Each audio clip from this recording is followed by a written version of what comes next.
Okay. భారతదేశ వ్యాప్తంగా BJP ప్రజలకి ఏమీ చేయకుండా కేవలం హిందూ మతం అదేవిధంగా దేవుళ్ళ పేరు చెప్పి సోషల్ మీడియా మీద ఆధారపడి ఏదో మొత్తం మోడీ చేస్తున్న ప్రచారాన్ని ఈరోజు దేశమంతా కొనసాగుతున్న సందర్భాన్ని ప్రజలు అర్థం చేసుకోవాలి. ఈరోజు బీజేపీ శ్రేణులు కూడా ప్రజలకు మేము ఇది చేసినామని చెప్పే పరిస్థితి లేదు.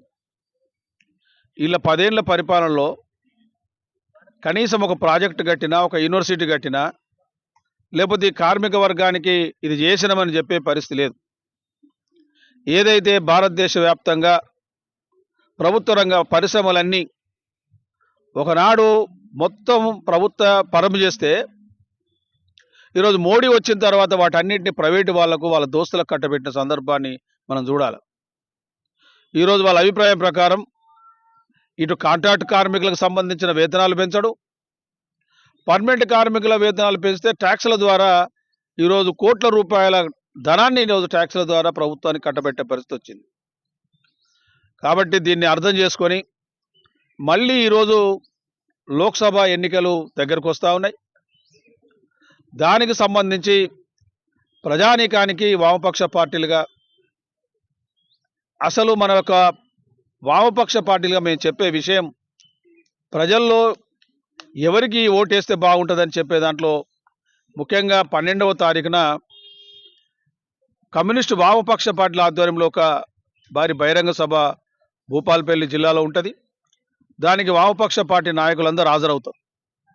ఈ యొక్క బహిరంగ సభకు అందరూ హాజరై ఈ యొక్క బీజేపీ ప్రజా వ్యతిరేక కార్యక్రమాలకు విరుద్ధంగా చేస్తున్న విషయాలన్నింటినీ ప్రజలకు తీసుకుపోవడానికి ఈ బహిరంగ సభ వేదిక ఉపయోగపడుతుంది.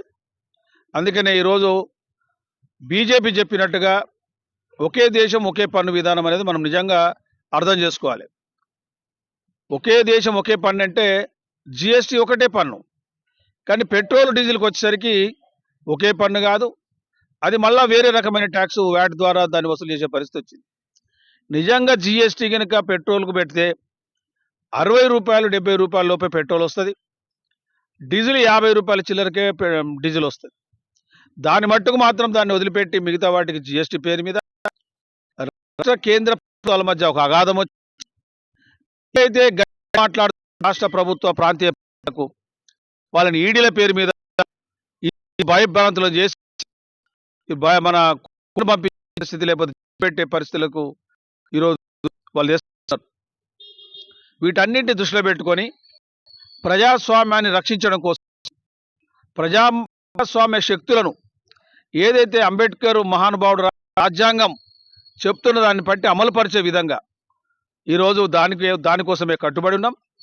చాలామంది మేధావులు లేకపోతే చదువుకున్న వాళ్ళు ప్రొఫెసర్లు చెప్తున్న విషయం, వాళ్ళు ఏమంటారు, ఇదే మోడీ గెలిస్తే చివరి ఎన్నికలు, రాబోయే రోజుల్లో ఎన్నికలు ఈ విధంగా పనిచేసే విధానం వాళ్ళు లేరు, ఒకటి ఏర్పాటు చేసుకునే పరిస్థితి ఉంది.